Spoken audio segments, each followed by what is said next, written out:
family of a man who died while out trying to get help for his neighbors, get groceries actually, during the blizzard over Christmas weekend, has filed a notice of claim against the city of Buffalo and Erie County. The family says it intends to sue for negligence. News 4's Jeff Preval talked to the family's attorney. Jeff? And what happened to Abdul Sherifu was just awful. His family is still trying to cope with his loss.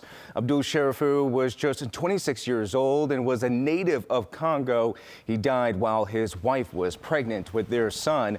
Abdul went out during the driving ban to get milk for a neighbor's baby. The family's attorney says that Samaritans found him hours later in the snow in grave condition and attempted to go to Buffalo General, but the main lobby was closed.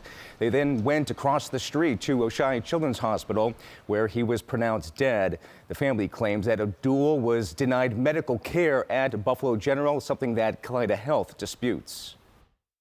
Have a very high refugee population. Considering that, I think that there should have been more appropriate planning on the governmental entities to inform all of our varying populations of the natural disaster that was coming.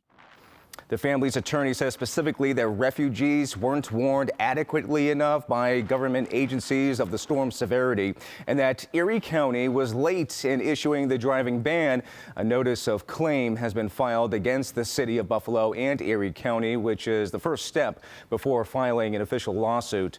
The family's attorney says that a lawsuit seeking damages against the county, the city of Buffalo, and Kaleida could come as soon as this summer.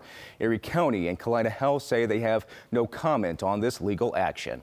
Jeff Preval, News 4.